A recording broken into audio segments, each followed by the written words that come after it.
اعوذ باللہ من الشیطان اللعین اللئیم الرجیم بسم اللہ الرحمن الرحیم الحمد للہ ذی العز الشامخ المنیف ذی الجلال البازخ العظیم ذی الملک الفاخر القدیم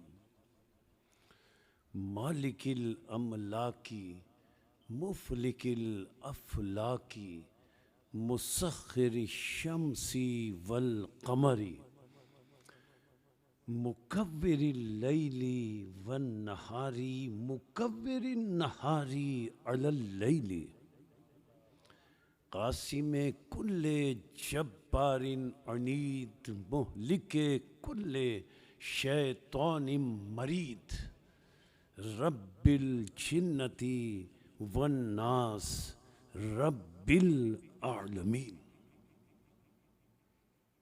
لا یسخرہ صراخ المستصرخین لا یبرمہ الحاح الملحین العاصم للصالحین موفق للمفلحین مولا العالمین انزل السکینۃ علی قلوب المؤمنین جلت عظمتہ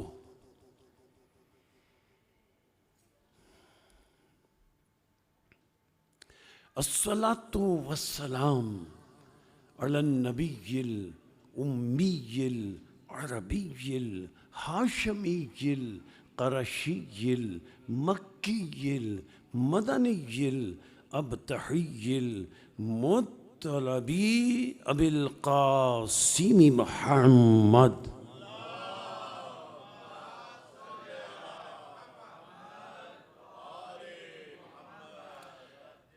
الصلاۃ والسلام علی اہل بیتہ الطیبین الطاہرین المعصومین المظلومین المنتجبین المنتخبین المطہرین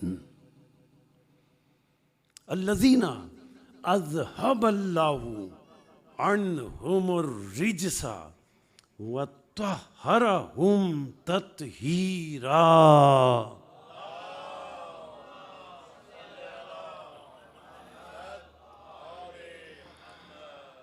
اما بعد فقد قال الحکیم فی محکم کلامہ المتین وخطابہ المبین ہوا اصدق الصادقین وقولہ الحق لأنہ ہوا معلن الحق بالحق بسم اللہ الرحمن الرحیم الذین یتبعون الرسول النبی الامی الذی یجدونہ مکتوبا عندہم فی التوراة والانجیل یامرہم بالمعروف وینہاہم عن المنکر ویحل لہم الطیبات ویحرم علیہم الخبائث یضع عنہم اسرہم والاغلال التي كانت علیہم فالذین آمنوا به وعزروه ونصروه واتبعوا النور الذی انزل معه اولئک هم المفلحون صلوات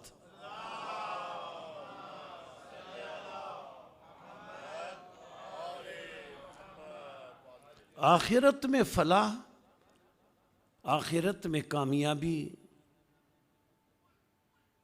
اس وقت ممکن ہے، سورہ اعراف قرآن مجید کا 7واں سورہ 157ویں آیت مبارکہ، کہ جب رسول پر ایمان لایا جائے، رسول کی اتباع کی جائے، اور اس کے ساتھ ساتھ اس نور کی اتباع کی جائے جو نور رسول پر نہیں، معاہو، جو نور رسول کے ساتھ ساتھ نازل ہوا ہے۔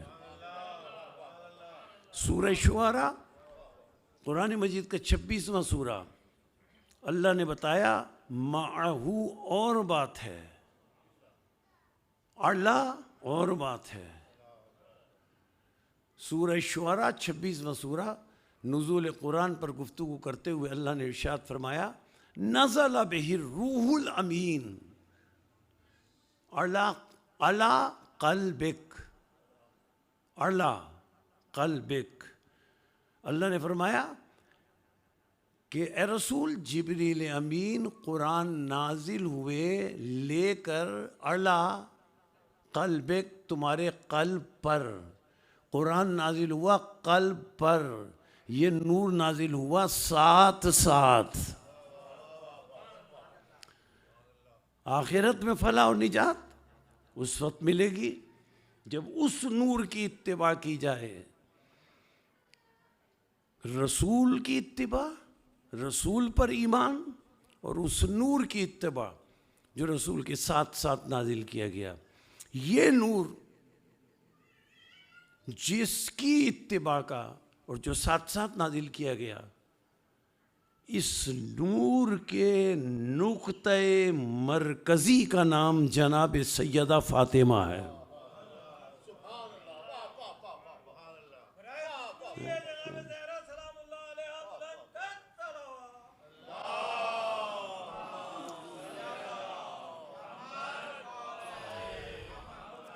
میں اپنی جانب سے نہیں کہہ رہا کہ یہ مرکز ہیں۔ دیکھیے سلسلہ گفتگو کل سے بھی متصل ہو جائے۔ کل گفتگو کیا تھی؟ وعد اللہ الذین آمنوا وعملوا الصالحات، اللہ نے ایمان والوں سے اور عمل صالح کرنے والوں سے بات کی ہے۔ اور پھر بات کرتے ہوئے میں نے دوسری آیت پڑھی تھی سورہ شورى 42واں سورہ 23ویں آیت، جس میں اللہ نے فرمایا، وہ یہاں بھی ایمان اور عمل صالح کرنے والوں کی بات، اور یہاں سورہ شورى میں بھی اللہ نے فرمایا ذالک الذی یبشر اللہ عبادہ الذین آمنوا وعملوا الصالحات۔ اللہ فرما رہا ہے میں سب کو خوشخبری نہیں دے رہا، خوشخبری ہے ایمان والوں کے لیے، خوشخبری اور بشارت ہے صاحبان عمل صالح کے لیے۔ صرف ایمان والوں کو حکم ہے، اور صرف ایمان والوں کو بھی حکم نہیں، ان ایمان والوں کو حکم ہے کہ جو ایمان کے ساتھ ساتھ عمل صالح کرتے ہیں، صرف انہیں حکم ہے پہلے یہ 2 شرطیں پوری کریں، ایمان اور عمل صالح کی، پھر اللہ فرماتا ہے اگر یہ 2 شرطیں تمہاری پوری ہو گئیں قُلْ لَا أَسْأَلُكُمْ عَلَيْهِ أَجْرًا إِلَّا الْمَوَدَّةَ فِي الْقُرْبَى، پھر تم پر فرض ہے، جن میں یہ 2 شرطیں پائی جائیں تم پر فرض ہے کہ مودت کرو اس سے جسے اللہ نے قربا قرار دیا۔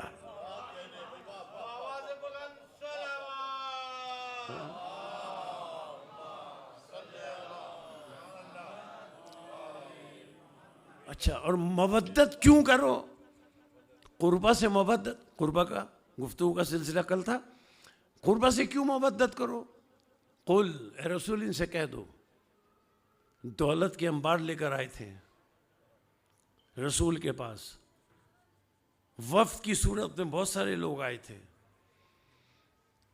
اور آ کر عرض کرنے لگے تھے یا رسول اللہ، آپ نے جو کچھ یہ محنتیں کی ہمیں مسلمان بنانے کے لیے، ہم آپ کو اس کا بدلہ کچھ معاوضہ ادا کرنا چاہتے ہیں۔ آیت آ گئی قل، ان سے کہہ دو اللہ کسی سے معاوضہ نہیں لے گا، اللہ اس سے معاوضہ لے گا جو ایمان بھی رکھتا ہو، صالح عمل بھی کرتا ہو،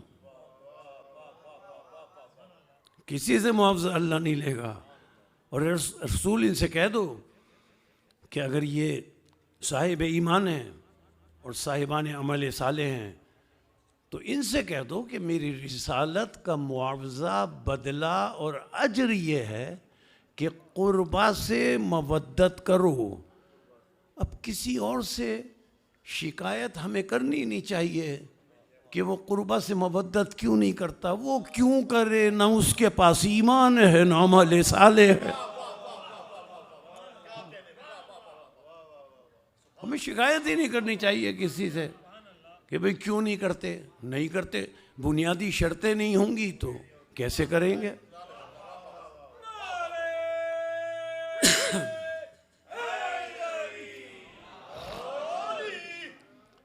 قربا کی مودت، اے رسول ان سے کہہ دو رسالت کا اجر ہے، بدلہ ہے، معاوضہ ہے۔ حضرت آدم علیہ السلام سے لے کر حضرت عیسیٰ علیہ السلام تک جتنے بھی نبی آئے، حضرت نوح کا ذکر بھی ہے قرآن میں، حضرت ہود کا ذکر بھی ہے، حضرت شعیب کا ذکر بھی ہے، حضرت صالح کا ذکر بھی ہے کہ ان کی امتیں ان کے پاس آئیں، ہم آپ کو، آپ نے جو نبوت اور رسالت میں محنتیں کی ہیں اس کا کچھ معاوضہ بدلہ دینا چاہتے ہیں۔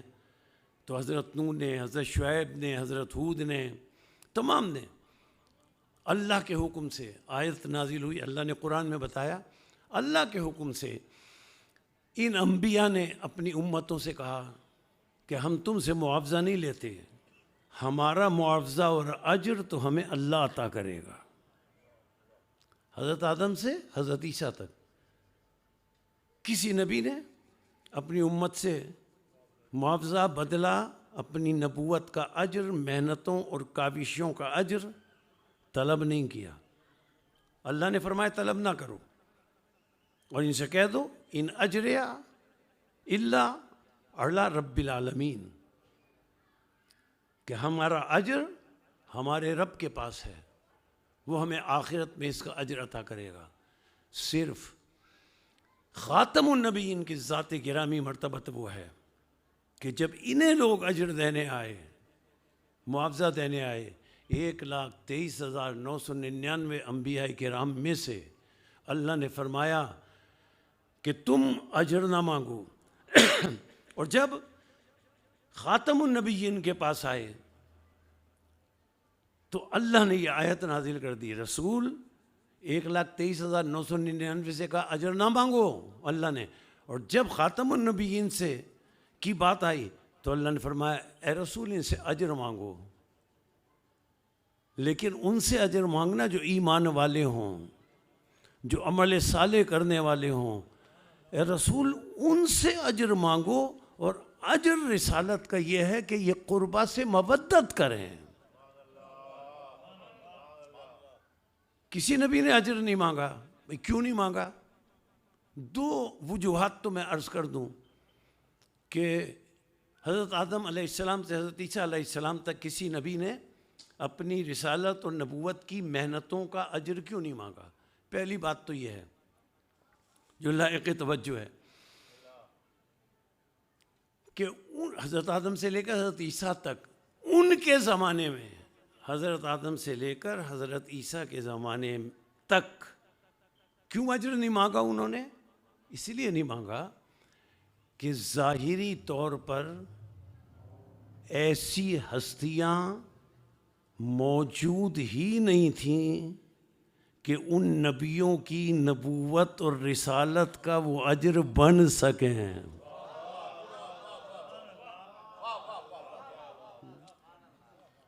اور دوسری بات کیا ہے؟ کیوں اجر نہیں مانگا؟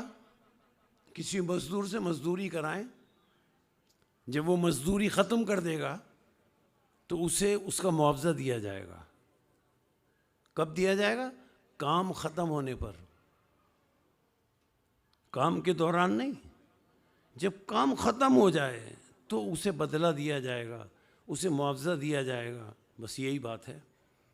1,23,999 انبیاء کرام کوشش کرتے رہے اسلام مکمل ہو جائے، دین مکمل ہو جائے، سب نے کوشش کی، کوئی بھی اللہ سے سند حاصل نہ کر سکا دین کی تکمیل کی۔ صرف ایک واحد ذات خاتم النبیین کی ہے کہ خاتم النبیین نے سند حاصل کی۔ سورہ مائدہ معروف آیت ہے، 5واں سورہ، الیوم اکملت لکم دینکم واتممت علیکم نعمتی ورضیت لکم الاسلام دینا، کہ آج دین اسلام مکمل ہو گیا۔ یعنی جب سارے انبیاء نے کوشش کی، دین کو مکمل نہیں کر سکے۔ جب تک مکمل نہیں ہوگا، کام جب تک مکمل نہیں ہوگا، اس وقت تک بدلہ نہیں دیا جائے گا، اس وقت تک اجر نہیں دیا جائے گا۔ جب کام مکمل ہو گیا تو اب کہا کہ اجر رسالت فرض ہے، اس لیے کہ اب دین مکمل ہو گیا ہے۔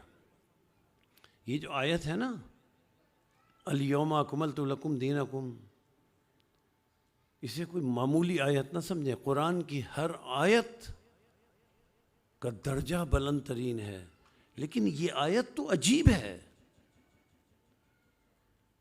سارے انبیاء مل کر کوشش کر رہے ہیں، دین کو مکمل نہ کر سکے، اور خاتم النبیین کی ذات گرامی نے دین کو مکمل کر دیا، اور الیوم اکملت لکم دینکم کی سند حاصل کر لی۔ یہ کتنی اعلیٰ اور بڑی اور عجیب اور فضیلت والی سند رسول کو ملی ہے، بے نظیر سند ملی ہے۔ اسی لیے ایک چھوٹی سی بات کہہ کے آگے بڑھ جاؤں۔ یہودی آیا کسی کے پاس خلیفہ کے دربار میں، اور آ کر یہودی عالم نے کہا تمہارے قرآن میں ایک ایسی آیت ہے کہ اگر یہ آیت ہماری توریت میں ہوتی تو جس دن یہ آیت نازل ہوئی ہوتی اس دن کو ہم عید اور خوشی کے دن کے طور پر منایا کرتے، لیکن ہماری توریت میں، انجیل میں یہ آیت نہیں ہے، تمہارے قرآن میں۔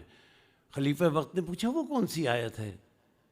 یہودی عالم نے پڑھا الیوم اکملت لکم دینکم واتممت علیکم نعمتی، اور اس نے کہا سارے انبیاء نے کوشش کی، تکمیل دین کی سند انہیں نہ مل سکی، سند تکمیل دین کی تمہارے رسول نے حاصل کی، تمہارے قرآن میں یہ آیت ہے، اور اگر ہمارے ہاں یہ آیت ہوتی، وہ یہودی کہتا ہے اس دن جس دن یہ آیت نازل ہوئی تھی اس دن کو ہم عید کے دن کے طور پر منایا کرتے۔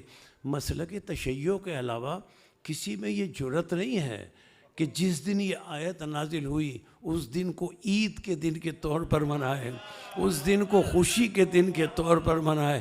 کسی میں جرأت نہیں ہے، ہمارے علاوہ کسی میں ہمت نہیں۔ یہ کسی میں جرأت کیوں نہیں ہے؟ اگر کوئی اور مسلک کہیں اس دن جس دن الیوم اکملت لکم دینکم نازل ہوئی، اگر اس دن کوئی اور مسلک شیعوں کے علاوہ عید کا دن، خوشی کا دن عید کہہ کر منانے لگا، تو اس مسلک کے بچے اپنے بزرگوں سے پوچھیں گے آج کیا ہوا تھا؟ تم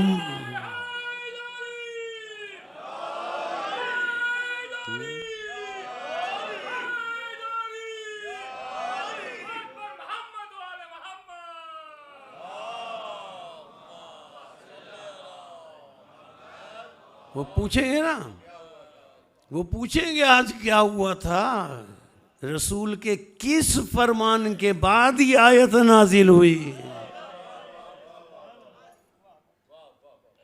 تو جب دین اسلام، اچھا صرف دین مکمل نہیں ہوا،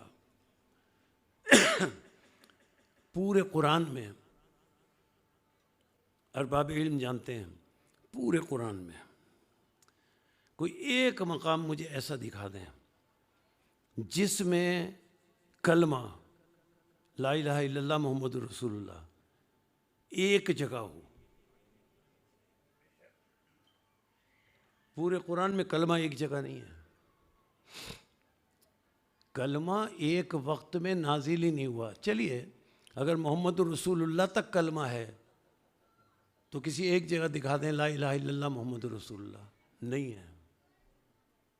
ایک وقت میں نازل ہوتا تو ایک جگہ ہوتا، کلمہ تو تدریج کے ساتھ نازل ہوا، اور جیسے جیسے نازل ہوتا رہا کلمہ، رسول امت سے کہتے رہے یہ کلمہ نازل ہو گیا اب تم یہ پڑھو۔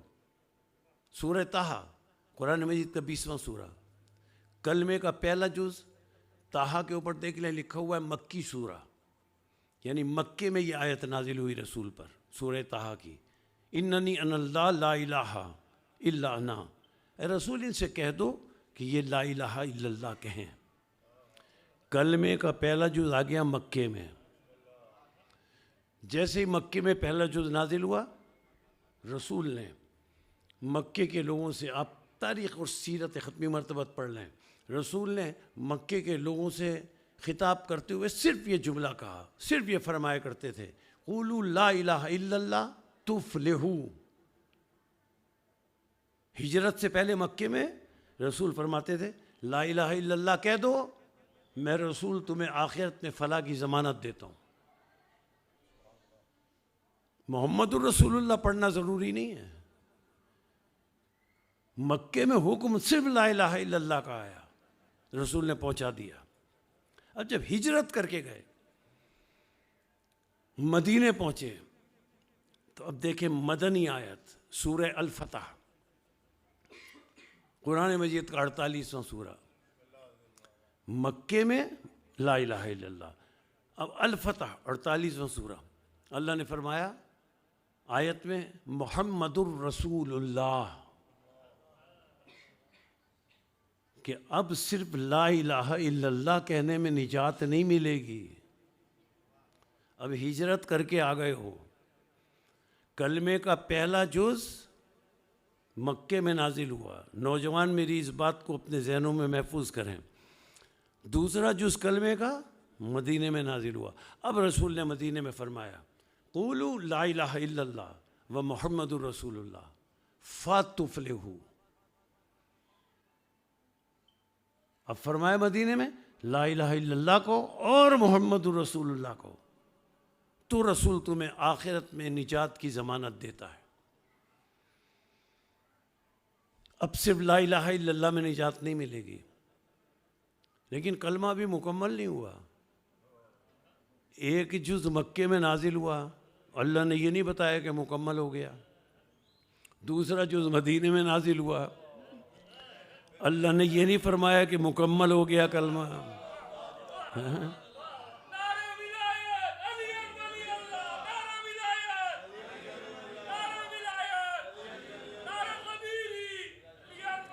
اچھا اللہ نے یہ نہیں فرمایا کہ یہ کلمے کے پہلے جو لا الہ الا اللہ، اس کے بعد کلمہ مکمل ہے، نہیں، محمد رسول اللہ نازل ہوا، سورہ الفتح میں اللہ نے فرمایا نہیں، ابھی بھی نہیں، مکمل نہیں۔ مکمل کیوں نہیں ہے؟ دلیل کیا ہے اس کی؟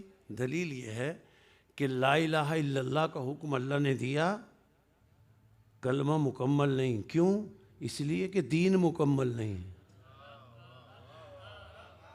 محمد الرسول اللہ کا حکم دیا، کلمہ مکمل نہیں، اس لیے کہ دین مکمل نہیں۔ اب کلمے کا تیسرا جز نازل ہوا، سورہ مائدہ، یا ایھا الرسول بلغ ما انزل الیک من ربک وان لم تفعل فما بلغت رسالتہ واللہ یعصمک من الناس، اے رسول اب پہنچاؤ اس حکم کو جو حکم تم پر نازل کیا گیا۔ اب رسول نے کہا من کنت مولا فہذا علی مولا، ادھر رسول نے کہا من کنت مولا، ادھر جبریل آئے الیوم اکملت لکم دینکم، معلوم ہوا دین بھی کامل ہو گیا، کلمہ بھی کامل ہو گیا۔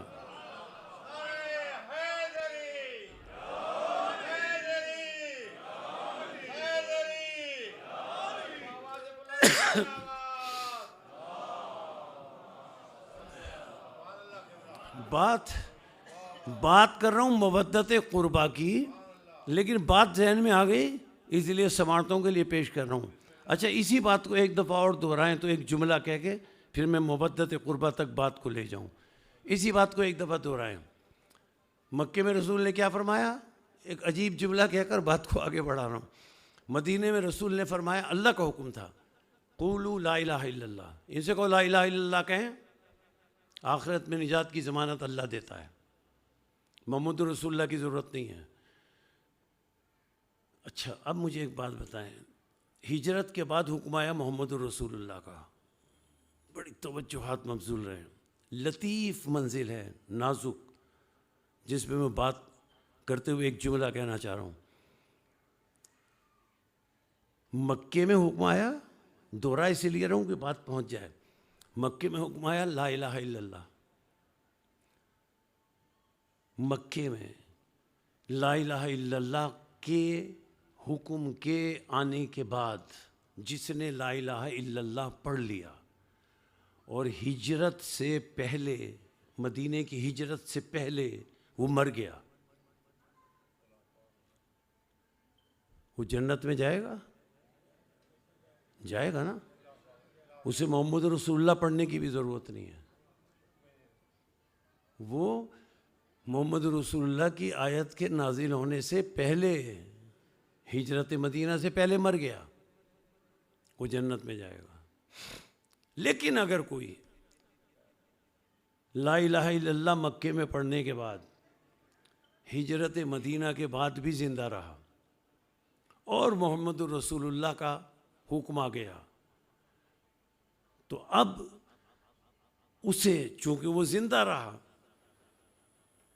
ہجرت کر کے مدینے آ گیا، وہ زندہ رہا، اس لیے اب اسے لا الہ الا اللہ کے ساتھ محمد الرسول اللہ کہنا پڑے گا تو نجات ملے گی.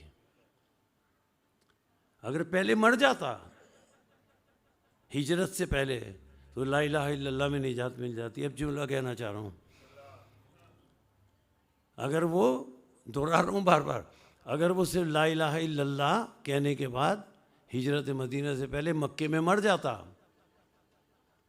تو اسے جنت مل جاتی. محمد رسول اللہ سورہ الفتح میں بعد میں مدینے میں نازل ہوا. اب کوئی زندہ رہا ہجرت مدینہ کے بعد تو اسے لا الہ الا اللہ کے بعد محمد رسول اللہ کہنا پڑے گا. اب اس نے لا الہ الا اللہ بھی کہہ لیا، محمد رسول اللہ بھی کہہ لیا اور مر گیا، وہ بھی جنت میں جائے گا.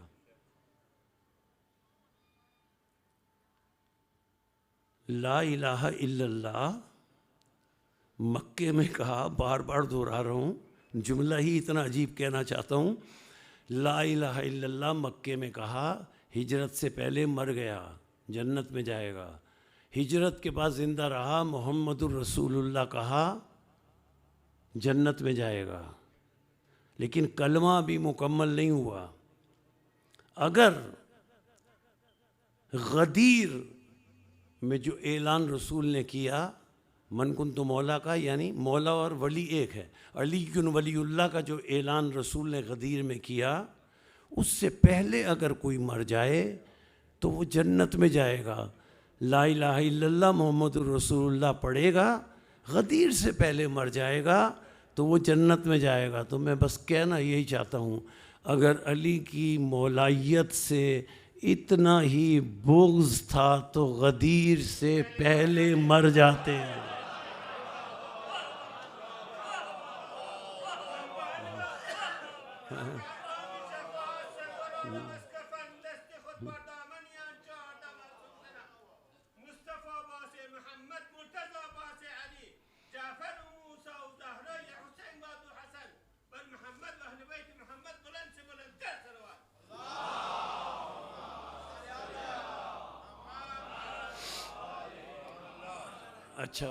اچھا بات اسی منزل پر ہے کہ قربا کی مودت کو اللہ نے رسالت کا معاوضہ قرار دیا. اچھا، جب تک اجرت ادا نہ کی جائے، کسی مزدور سے آپ کام کرا لیں، گھر میں کام کرائیں، گھر بنوائیں، مزدور سے، معمار سے، اور اجرت نہ دیں، اس کو اجرت نہ دیں. اجرت سے اجر ہے، اجر سے اجرت ہے. نہ اس گھر میں روزہ قبول ہوگا، نہ اس گھر میں نماز قبول ہوگی. بھئی گھر تو آپ کا ہے، سامان تو سارا آپ کا ہے، فرق کیا ہے؟ آپ نے گھر بنانے والے کو اجر نہیں دیا. گھر بنانے والے کو، چھوٹی سی مثال دے دوں تاکہ سمجھ میں آ جائے. میں کسی اور کو نہیں کہتا، میں فرض کر لیجئے میں کسی کتب خانے میں گیا اور جا کر قرآن چوری کر لایا، نعوذ باللہ، میں جا کر قرآن چوری کر لایا، اب چوری کر کے لایا بڑے خضوع و خشوع سے، بہت ہی اللہ کی بارگاہ میں رو رو کے قرآن پڑھتا رہا، آپ بتائیں مجھے ثواب ملے گا یا گناہ ملے گا؟ گناہ ملے گا۔ پڑھ رہا ہوں قرآن، مل رہا ہے گناہ۔ پڑھ رہا ہوں قرآن، مل رہا ہے گناہ۔ کیوں؟ اس لیے کہ قرآن کا معاوضہ ادا نہیں کیا، اس کا اجر ادا نہیں کیا۔ اب لوگ پڑھ رہے ہیں نماز، رکھ رہے ہیں روزے،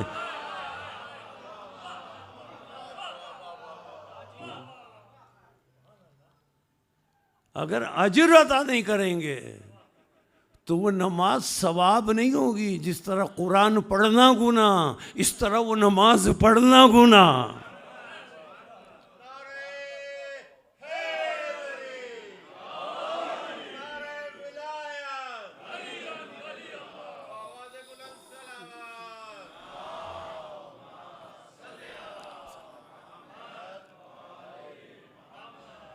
مرکز کیا ہے؟ رسالت کے اجر کا مرکز، میں مسلسل دو دن سے عرض کر رہا ہوں، قربہ سے مودت، اور قربہ نور معہو کا نقطہ مرکزی ہے، یہ مرکزی نقطہ ہے، اور مرکزی نقطہ میں نہیں عرض کر رہا، اللہ نے قرار دیا۔ آپ پڑھتے ہیں، سب کو یاد ہے اللہ کیا فرما رہا ہے۔ اب دیکھیں نقطہ مرکزی کیسے قرار دیا۔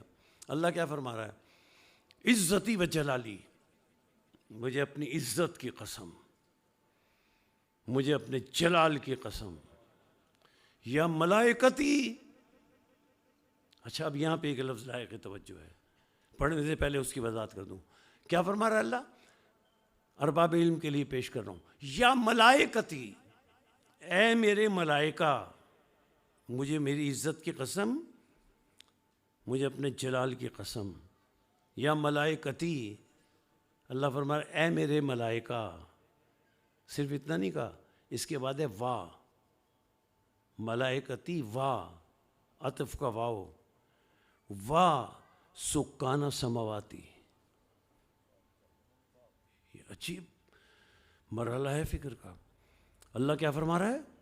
اے میرے ملائکہ، یہاں کہہ کر ختم کر دیتا بات نہیں، واہ، ملائکتی اور سکان سماواتی کے درمیان عطف کا واو رکھ کر بتایا کہ عطف کا واو اگر دو لفظوں کے درمیان میں آ جائے تو غیریت پیدا کرتا ہے، اور عطف کا لفظ درمیان میں آ کر بتاتا ہے کہ اس واو سے پہلے جو ہیں وہ اور ہیں، اس واو کے بعد جو ہیں وہ اور ہیں۔ تو اللہ کیا فرما رہا ہے؟ یا ملائکتی و سکانہ سماواتی، اللہ خطاب کر رہا ہے اے میرے فرشتوں۔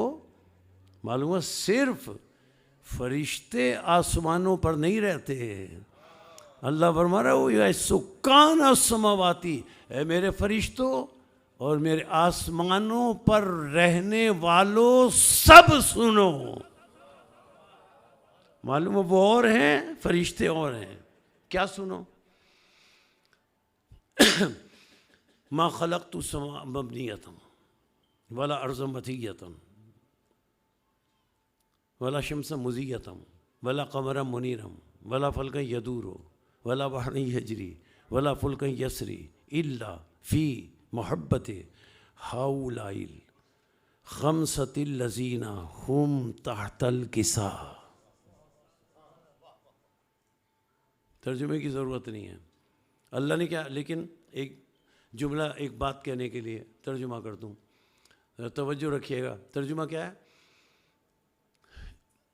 میں نے اللہ فرما رہا ہے میں نے آسمان بنایا ان کے لیے، جن ہستیوں کو بعد میں ذکر کیا نا ان کے بارے میں اللہ فرما رہا ہے میں نے آسمان بنایا ان کے لیے، زمین بنائی ان کے لیے، دریا بہائے ان کے لیے، پانی بنایا ان کے لیے، آسمان بنایا ان کے لیے، سورج بنایا ان کے لیے، چاند بنایا ان کے لیے، ستارے بنائے ان کے لیے۔ یہی ہے نا ترجمہ۔ اللہ فرمایا میں نے ان کے لیے سب کچھ خلق کیا، اگر یہ نہ ہوتے تو میں کچھ نہ بناتا۔ پھر دوہرا دوں جملہ جو کہنا ہے، زمین بنی ان کے لیے، آسمان بنے ان کے لیے، دریا بنے ان کے لیے، سورج بنا ان کے لیے، چاند بنا ان کے لیے، ستارے بنے ان کے لیے۔ اچھا میں ایک مثال دیتا ہوں، میں کسی کو کوئی قلم دوں تحفے میں اور دے کے کہوں یہ آپ کے لیے ہے، تو اس کا مطلب کیا ہوگا؟ اس کا مطلب یہ ہوگا کہ یہ آپ لے کے کہیں رکھ دیں؟ نہیں، اس کا مطلب ہوگا جب جی چاہے استعمال کریں۔ آپ کے لیے ہے، یہ تحفہ ہے آپ کے لیے، یہ قلم آپ کے لیے ہے۔ جملہ واضح ہو رہا ہے جو میں سماعتوں کے لیے پیش کرنا چاہ رہا ہوں؟ یہ قلم آپ کے لیے ہے، اس کو کہیں رکھ نہ دیں، سے جیسے چاہو استعمال کرو۔ اب سمجھ میں آیا؟ زمین ان کے لیے ہے، آسمان ان کے لیے ہے، پانی ان کے لیے ہے، سورج ان کے لیے، چاند ان کے لیے، ستارے ان کے لیے، رکھنے کو تھوڑی دیے گئے، ان کے لیے۔ ان کی مرضی ہے، جب چاہے چاند کے 2 ٹکڑے کریں، جب چاہیں سورج کو پلٹائیں، جب چاہے ستارے کو گھر پہ اتاریں۔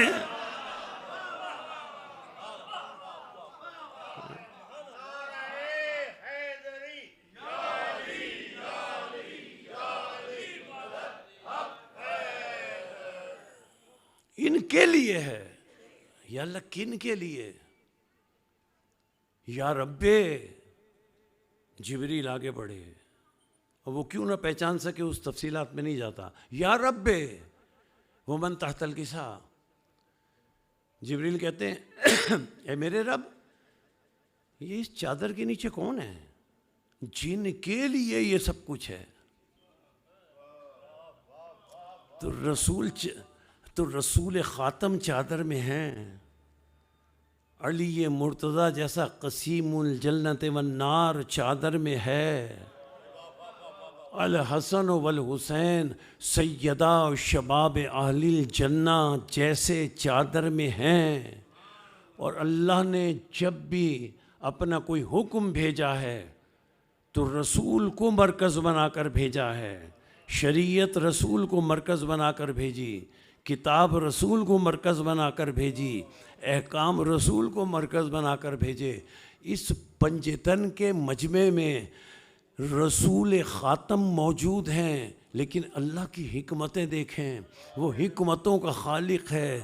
رسول کے ہوتے ہوئے، علی کے ہوتے ہوئے، حسن کے ہوتے ہوئے، حسین کے ہوتے ہوئے، جبریل پوچھتے ہیں یا رب ومن تحت الکسا، یا اللہ کون ہے چادر کے نیچے؟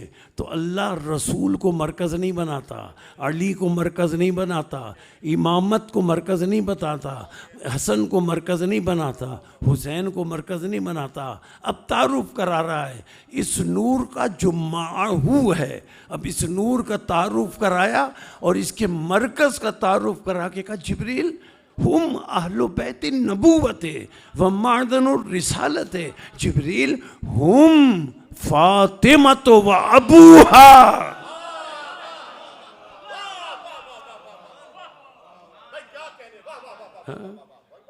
ہم فاطمہ و ابوہا و بعلہا و بنوہا۔ تعارف کا مرکز جناب فاطمہ کو قرار دیا۔ اس کس نے؟ اس اللہ نے جو حکمتوں کا خالق ہے، حکمتوں کے خالق اللہ نے تعارف کا مرکز فاطمہ سلام اللہ علیہ کو قرار دیا۔ حالانکہ رسول بلند ترین ہستی، ہمارا ایمان کیا ہے؟ اللہ کے بعد عالمین کی افضل ترین ہستی کا نام خاتم النبیین ہے، لیکن اس کے باوجود عالمین کی افضل ترین ہستی چادر میں موجود ہے، اللہ اس کے ذریعے تعارف نہیں کرا رہا. کہتا ہے ہم فاطمہ و ابوہا. کس اللہ نے جو حکمتوں کا خالق ہے. اگر اللہ رسول کے ذریعے تعارف کراتا کہ یہ رسول ہیں، یہ رسول کی بیٹی ہے، یہ رسول کے نواسے ہیں، اگر اللہ رسول کے ذریعے رسول کو مرکز بنا کر اہل بیت کا تعارف کراتا تو رسول کے رشتہ داروں میں تو ابو لہب جیسا کافر بھی تھا، وہ بھی اہل بیت بن جاتا. اگر رسول کو مرکز بنا کر اللہ تعارف کراتا تو رسول کے جتنے رشتہ دار تھے سب اہل بیت بن جاتے. اللہ نے جناب فاطمہ سلام اللہ علیہا کے وسیلے سے اور جناب سیدہ کو مرکز بنا کر یہ بتایا کہ دیکھو اہل بیت، اگر تم پہچاننا چاہتے ہو کہ اہل بیت کون ہیں تو میں تمہیں بتاتا ہوں. اللہ نے ہم فاطمہ تو و ابوہا و بالوہا و بنوہا کہہ کر بتایا کہ دیکھو رسول کے رشتہ دار اہل بیت نہیں ہیں، بطول کے رشتہ دار اہل بیت ہیں.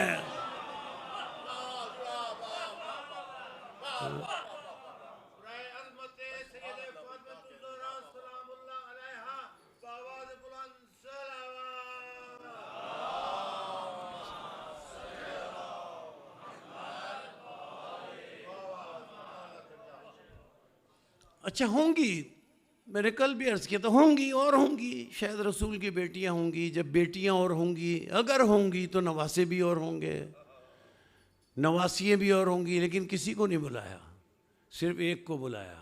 اب میں کیا عرض کروں، ایک آیت پڑھ دوں جس آیت میں قطعی طور پر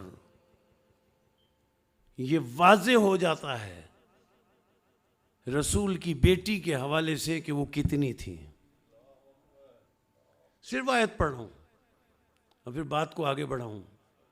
آئیں جناب تشریف لائیں، صلوات پڑھیں محمد و آل محمد پہ.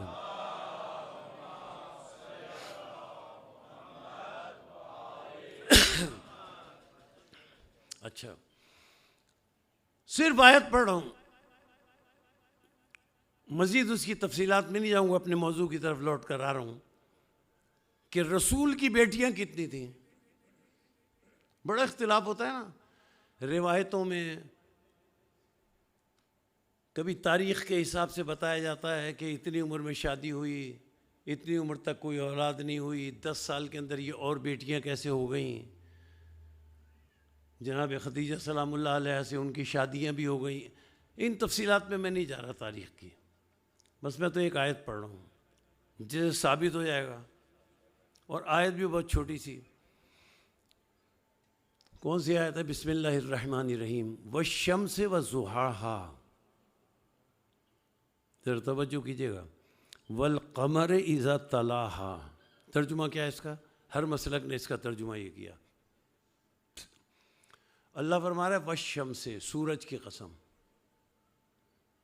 ایک ایک لفظ پر توجہ ترجمے کے تو بات واضح ہوگی. والشمس وضحاہا، والشمس اللہ فرما رہا ہے سورج کی قسم.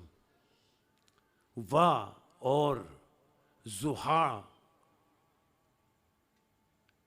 شعاع، ضحا کرن، سورج کی شعاع، سورج کی ایک شعاع، سورج کی ایک کرن. ضحا ہا کی ضمیر، ہا مؤنث ہے عربی میں، ہا کی ضمیر شمس کی طرف، سورج کی طرف. اب اللہ نے کیا فرمایا؟ سورج کی قسم وضحاہا، ہا اور اس سورج کی ایک کرن کی قسم، ایک کرن کی. اچھا اگر ضحا کے بجائے اضحا ہوتا، اضحا ہے جمع، یعنی آیت یہ بھی ہو سکتی تھی والشمس واضحاہا. اضحا نہیں ہے. اگر اضحا ہوتا تو ترجمہ یہ ہوتا سورج کی قسم و اضحیٰ، اور اس کی تمام شعاؤں کی اور تمام سورج کی کرنوں کی قسم، وہ نہیں ہے۔ سورج کی قسم، بہت ٹھہر کر بات کر رہا ہوں تاکہ بات پہنچ جائے۔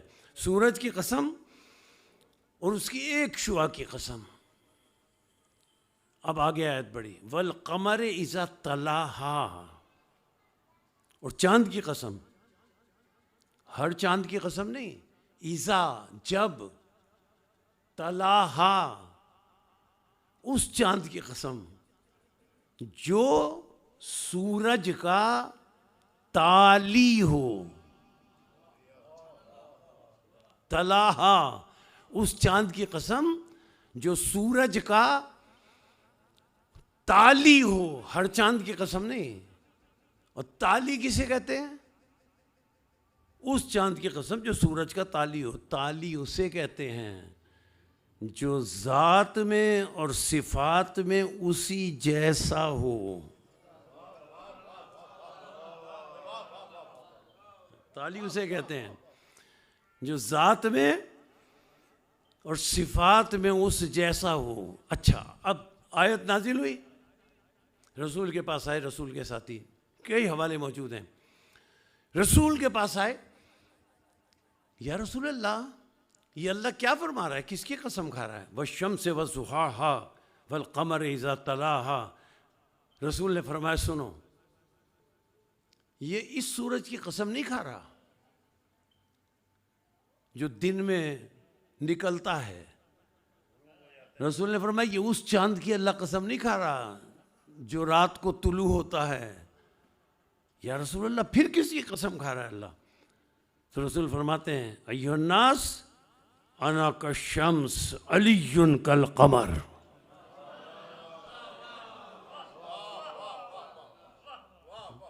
میں سورج ہوں اور علی چاند ہے۔ شمس کہہ کر، اب توجہات وصول رہے ہیں، شمس کہہ کر اللہ مجھ رسول کی قسم کھا رہا ہے، قمر کہہ کر اللہ علی کی قسم کھا رہا ہے۔ پھر دہراؤں جملہ، شمس کہہ کر اللہ رسول کی قسم کھا رہا ہے۔ مسئلہ حل ہو گیا شیعت کا۔ اللہ نے سورج کی یا اللہ قسم کھانی تھی، رسول کی قسم کھا رہا ہے تو رسول کی قسم کھا رہا ہے۔ تو رسول کی قسم کھا کر تو کہتا ہے شمس کی قسم اور اس کی ایک کرن کی قسم۔ کیا مطلب؟ رسول کی قسم اور اس کی ایک بیٹی کی قسم۔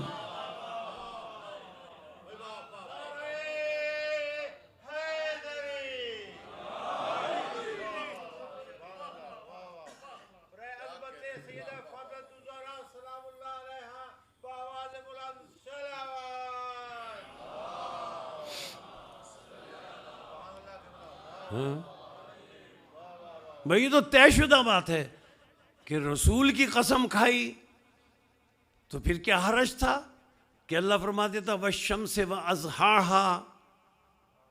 اگر اللہ فرما دیتا رسول کی قسم، شمس کی قسم اور اس کی ساری شعاؤں کی قسم، تو رسول کی جتنی بیٹیاں تھیں ان کی قسم ہو جاتی۔ اچھا، اگر یہ نہیں مانتے، کوئی اڑ ہی جائے اور یہ کہے کہ نہیں اور بھی تھیں بیٹیاں، تو پھر کم از کم اتنا تو مانو، کم از کم اتنا تو مانو ہوں گی اور، لیکن لائق قسم ایک فاطمہ ہی تھی۔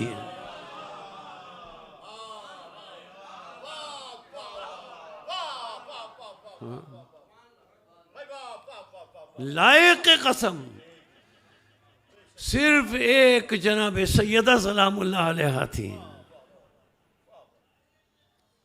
آیت جو میں شروع میں پڑھ رہا ہوں نا، اس حوالے سے بات عرض کر دوں مختصر کرتے ہوئے کہ دیکھیں، رسول ہم فاطمہ و ابوہا و بالوہا و بنوہا، رسول مباہلے میں انہیں لے کر چلے، وہاں بھی اللہ نے مرکز قرار دیا جناب سیدہ کو تعارف کراتے ہوئے بھی۔ اب دیکھیں، تعارف کراتے ہوئے بھی مرکز قرار دیا، آیت میں بھی ابنا انا کے بعد نسا، نسا انا کے بعد انفسنا، آیت میں بھی اللہ نے نسا کہہ کر مرکز قرار دیا. اور جب رسول مباہلے میں چلے، آگے آگے رسول ہیں، گود میں امام حسین ہے، انگلی پکڑے ہوئے امام حسن ہے، رسول کے پیچھے جناب سیدہ ہیں، جناب سیدہ کے پیچھے مولا علی ہیں.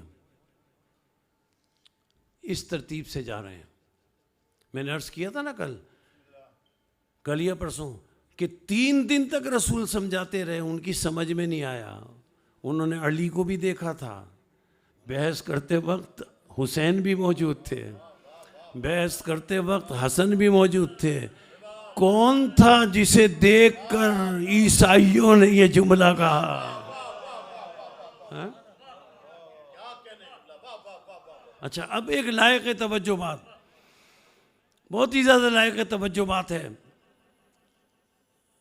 کہیں ہم پیدل جا رہے ہیں، 2 چھوٹے چھوٹے بچے ہیں کم سن، جنہیں سنبھالنا پڑے. امام حسن اور امام حسین بہت چھوٹے تھے نا. اچھا، ایک مرد ہے ساتھ، 2 مرد ہیں، ایک عورت ہے، ایک خاتون ہے، 2 بچے ہیں. ذرا بتائیے عقل کا تقاضا کیا ہے؟ یعنی 2 مرد ہیں، ایک خاتون ہے، 2 چھوٹے چھوٹے بچے ہیں، سفر کرنا ہے. ذرا مجھے بتائیں عقل کا تقاضا کیا ہے؟ عقل کا تقاضا یہ ہے کہ ایک بچے کو ایک مرد لے لے، ایک بچے کو دوسرا گود میں لے لے. اچھا، یہ نہیں ہوتا تو ایک بچے کو خاتون ساتھ ہے اور وہ بھی ماں ہو، ایک بچے کو وہ گود میں لے لے، ایک بچے کو دوسرا کوئی مرد گود میں لے لے. یہ ایک عجیب بات ہے. علی جوان، جناب سیدہ جوان، علی جوان، جناب سیدہ جوان. جوانوں نے گود میں نہیں لیا، جو بزرگ جا رہا ہے دونوں بچے اسے دے دیے. بھئی اس کی بزرگی کا خیال کر لیتے کہ یہ دونوں کو کیسے اٹھائے گا. خود تم جوان ہو، تم لے لو.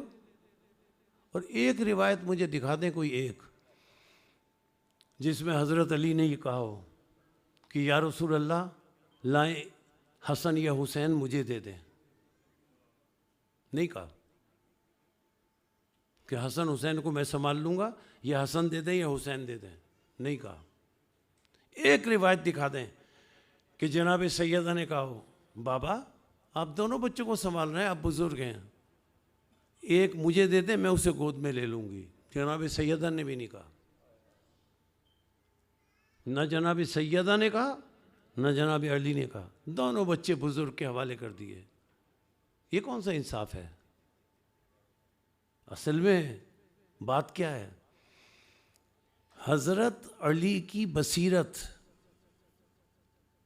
جناب سیدہ کی بصیرت، رسول کی آنکھیں قیامت تک آنے والے منافق مؤرخ کو دیکھ رہی تھیں.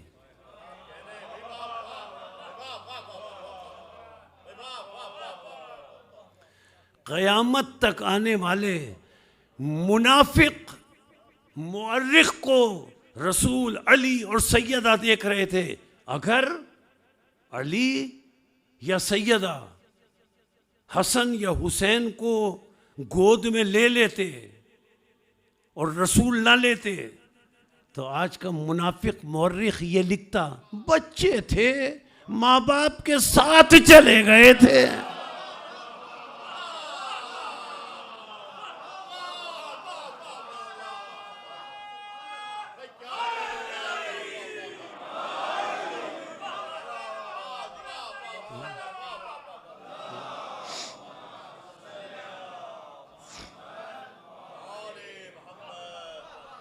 بچے تھے. اب کیا علی اور سیدہ رسول کے ساتھ جا رہے تھے, یہ بچوں کو کہاں چھوڑ کے جاتے ہیں؟ رسول نے بتایا کہ انہیں بچے ہونے کی وجہ سے نہیں لے جا رہا ہوں, یہ میری رسالت کا نمائندہ ہیں.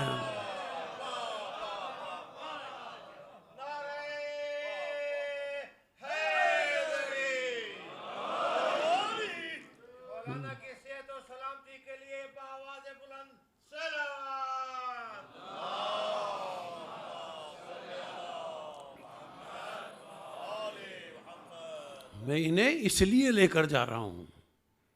لوگ منافق مورخ یہی لکھتے ہیں, والدین گئے تھے تو ظاہر ہے بچوں نے بھی ساتھ جانا تھا. رسول نے کہا نہیں, بچوں کو گود میں اٹھا کر بتاؤں گا کہ انہیں ماں باپ لے کر نہیں گئے, اللہ کے اذن سے رسالت لے کر گئی ہے. اللہ کے اذن سے رسالت لے کر گئی ہے. اچھا پھر چلے کس طرح؟ میں عرض کر رہا تھا چلے کس طرح؟ آگے ختمی مرتبہ ہے. امام حسین رسول اللہ کی گود میں ہے. رسول اللہ نے ایک ہاتھ سے حسین علیہ السلام کو اٹھایا ہوا ہے, ایک انگلی سے امام حسن کو پکڑا ہوا ہے. یعنی آپ دیکھیں نا, حکمتیں دیکھیں کہ علی اور سیدہ کو یہ اجازت نہیں دی کہ وہ انگلی حسن کی پکڑ لیں. کیا حکمتیں ہیں. ایک ہاتھ سے امام حسین کو سنبھالا ہوا ہے, ایک ہاتھ سے رسول اللہ نے امام حسن کی انگلی پکڑی ہوئی ہے. حسن اور حسین آگے ہوئے نا. اچھا اب آیت پڑھیں. ابناءنا و ابناءکم. آیت میں پہلے ہے ابناءنا, رسول نے آگے بیٹوں کو رکھا.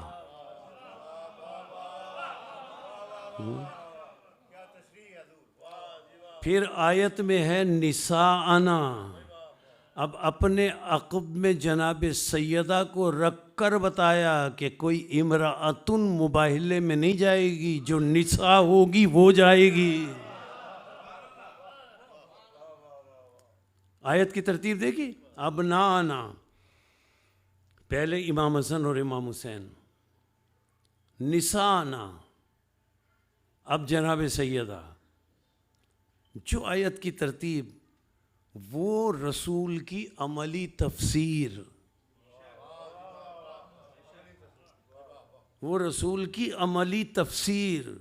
اب آگے ابناءنا, اس کے پیچھے آیت میں ابناءنا کے بعد ہے نساءنا. ابناء کے بعد نساءنا, تو ابناء کے بعد امام حسن امام حسین علیہ السلام کے بعد نساءنا جناب سیدہ. اس کے بعد کیا؟ انفسنا, علی نفس. آیت میں نفس تیسرے نمبر پر. تو یہاں رسول کی عملی تفسیر میں جناب سیدہ کے عقب میں پیچھے علی. جو آیت کی ترتیب وہ مباہلے میں رسول کی عملی تفسیر. اب دیکھیں جناب سیدہ سلام اللہ علیہ کا مقام دیکھیں آپ. میں نے عرض کر دیا نا, رسول آگے ہیں, مقام سیدہ پہ. آپ سمجھے کہ مقام سیدہ سلام اللہ علیہ کیا ہے؟ رسول آگے ہیں, چل رہے ہیں, رسول چل رہے ہیں. رسول کے پیچھے جناب سیدہ ہیں, جناب سیدہ کے پیچھے علی چل رہے ہیں. ایسا ہی ہے نا. حسین رسول کی گود میں ہے, امام حسن کی انگلی رسول نے پکڑی ہوئی ہے. رسول چل رہے ہیں, رسول نے قدم آگے بڑھایا. جس جگہ سے قدم آگے بڑھایا, سیدہ پیچھے ہیں. سیدہ نے جس جگہ سے رسول نے قدم آگے بڑھایا, سیدہ نے اپنا قدم وہاں رکھا.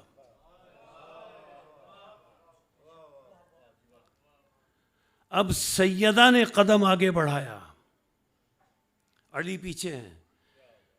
جہاں سے سیدہ نے قدم آگے بڑھایا وہاں اب علی نے قدم رکھا. مقام سیدہ سمجھے, مقام سیدہ سمجھے.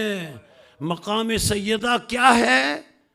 نقش قدم رسالت پر جو چلے اور جس کے نقش قدم پر امامت چلے اسے سیدہ کہتے.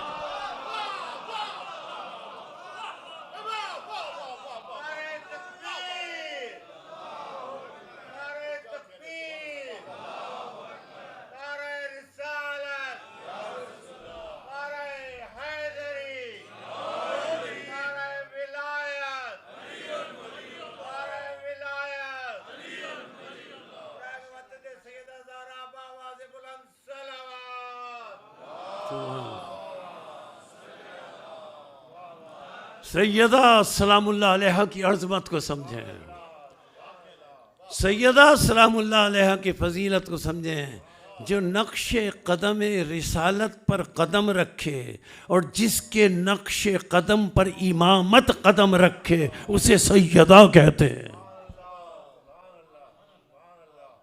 اور یہی ایک سیدہ ہیں, ورنہ امام حسن, امام حسین, علی بحث کے وقت نصارے نجران کے ساتھ موجود تھے. صرف ایک یہ نئی سیدہ ہیں.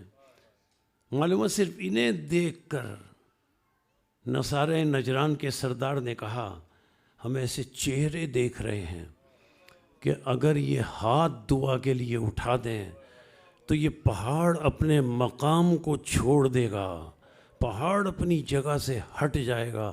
ارے پہاڑ کے لیے تو اللہ نے فرمایا ہے سورہ حشر میں, لو انزلنا ھذا القرآن, اگر میں یہ قرآن پہاڑوں پر نازل کرتا تو پہاڑ شگافتہ ہو جاتے. اللہ کی کیا شان ہے, قرآن صامت پہاڑوں پر نازل ہو تو پہاڑ ہٹ جائیں, اگر قرآن ناطق ہاتھوں کو بلند کر دیں تو پہاڑ ہٹ جائیں. اچھا, ان کو دیکھ کر, ان ہستیوں کو دیکھ کر کہا مباہلہ نہ کرنا. بڑے سردار نے کہا مباہلہ نہ کرنا. آسمان سے ویسے ہی بادل آنے لگے. وہ کہتا ہے نصارے نجران کا سردار, دیکھو یہ ایسے ہی بادل آ رہے ہیں جیسے ان قوموں پر توریت میں لکھا ہے, انجیل میں لکھا ہے, ان قوموں پر آئے تھے کہ جن قوموں پر اللہ نے عذاب نازل کیا تھا. دیکھو ویسے ہی بادل آ رہے ہیں, ان سے مباہلہ نہ کرنا. سمجھ گئے؟ عیسائی سمجھ گئے؟ بس ایک جملہ, ایک بات سماعتوں کے لیے ہدیہ کر دوں. عیسائی سمجھ گئے, نجران کے عیسائی سمجھ گئے, نصارہ سمجھ گئے. کیا سمجھے؟ یہ حق ہے. یہ سمجھ گئے نا کہ یہ حق ہے. یہ اگر دعا کریں گے پہاڑ اپنی جگہ سے ہٹ جائے گا. ویسے ہی بادل نظر آ رہے ہیں آتے ہوئے, جیسا گزشتہ امتوں پر جب عذاب نازل ہوتا تھا تو ایسے ہی بادل آیا کرتے تھے. یعنی اپنی قوم کو بھی انہوں نے سمجھا دیا یہ حق ہے. اب بات سماعت فرمائیے گا. اپنی قوم کو سمجھا دیا یہ حق ہیں, یہ جو ہیں 5 یہ حق ہیں, اسے مباہلہ نہ کرنا. یہ مان لیا کہ حق ہے. اب آئے رسول کے بعد جزیہ لے لیں. سمجھ گئے, مان لیا کہ یہ حق ہیں. بھئی حق ہیں تو ایمان لے آتے؟ نہیں, ایمان نہیں لائے, جزیہ دیا.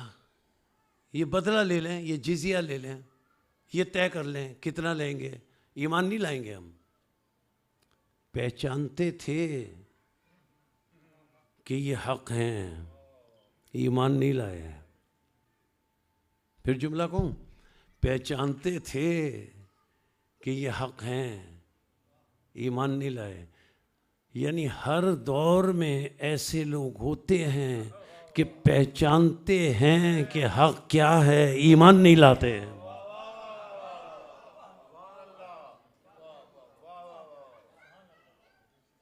پہچانتے ہیں؟ جناب سیدہ سلام اللہ علیہ کو کیا نہیں پہچانتے تھے؟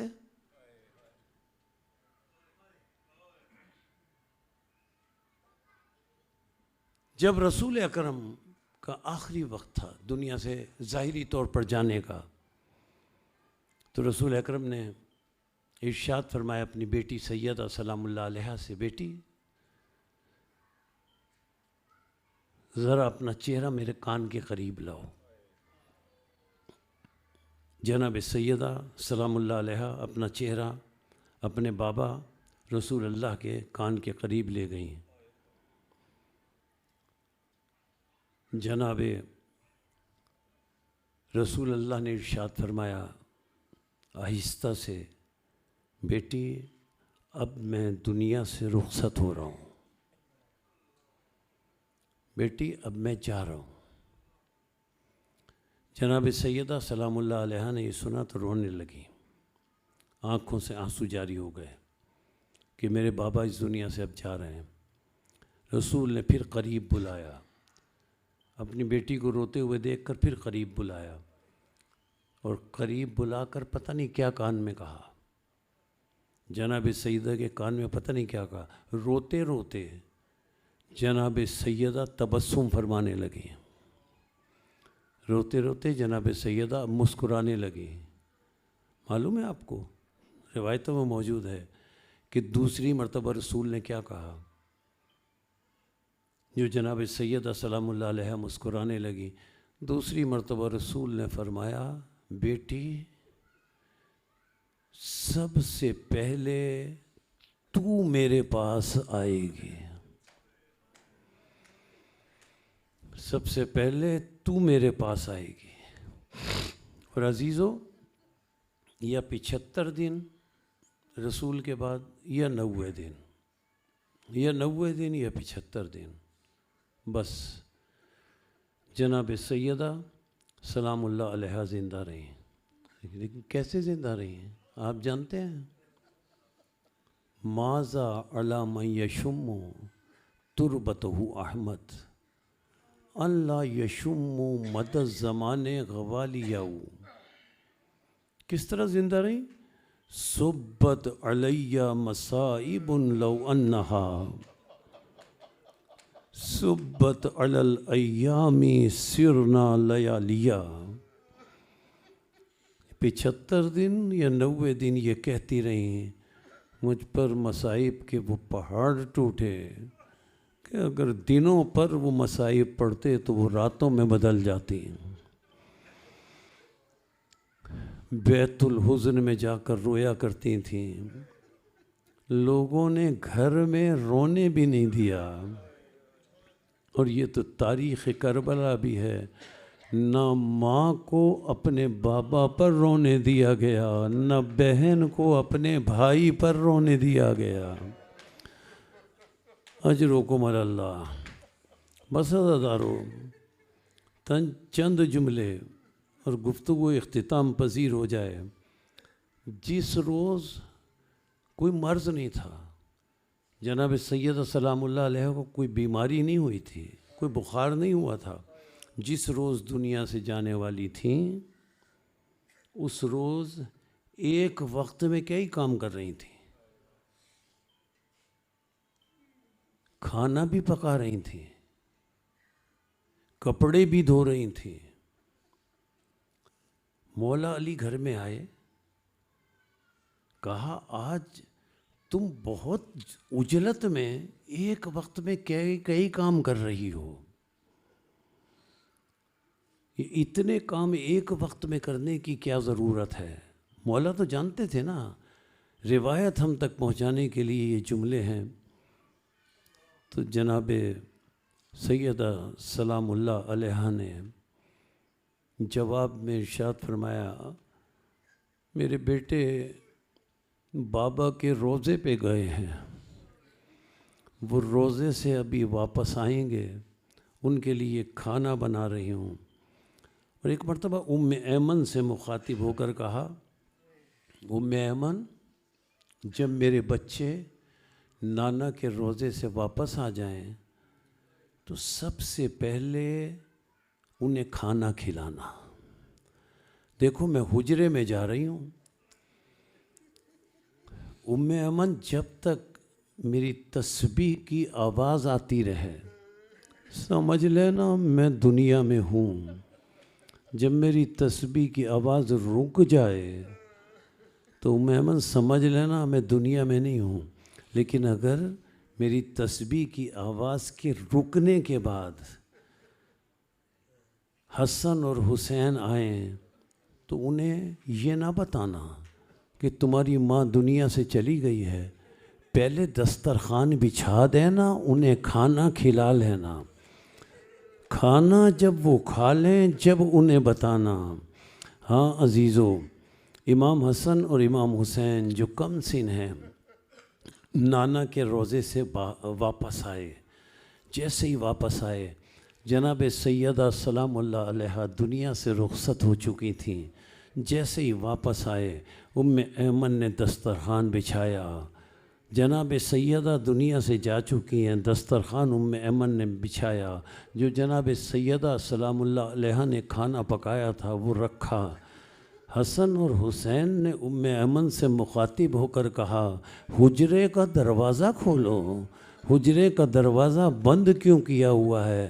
ام ایمن نے دلاسا دیا بچوں پہلے کھانا کھا لو، بچوں پہلے کھانا کھا لو۔ جواب میں پتہ ہے کیا امام حسن اور امام حسین کہتے ہیں، تمہیں پتہ ہے نا ہم نے آج تک ماں کے بغیر کھانا نہیں کھایا، آج تک اپنی ماں کے ساتھ کھانا کھایا ہے، ہم اکیلے کھانا کیسے کھا لیں؟ یہ کہہ کر حسن آگے بڑھے اور امام حسن نے کہا ام ایمن دروازہ کھولو۔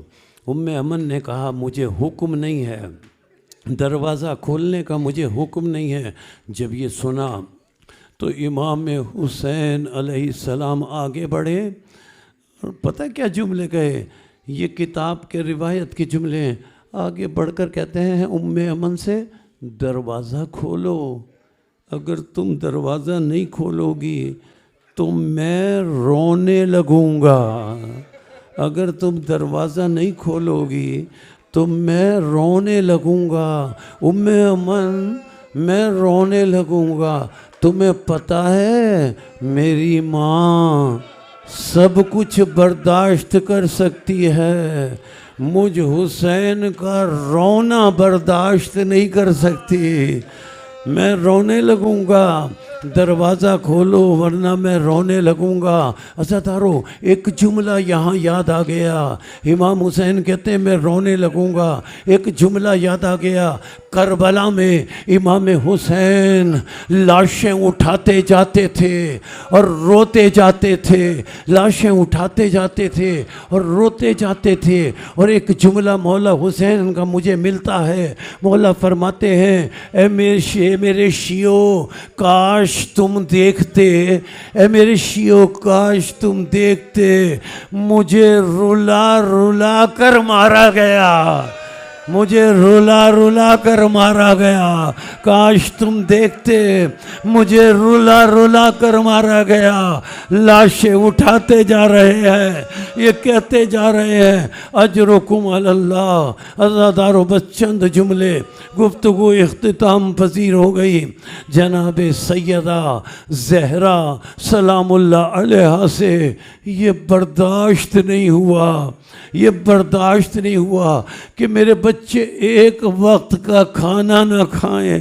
تو پھر سیدہ جب کربلا پہنچی تھیں تو سیدہ سے یہ کیسے برداشت ہوا ہوگا کہ سکینہ کے ہاتھ میں پانی کا کوزہ ہے، سوکھا ہوا کوزہ ہے، بچے سوکھے سوکھے کوزے ہاتھ میں لیے کہہ رہے چچا عباس پانی لا دو، چچا عباس کھانا لا دو۔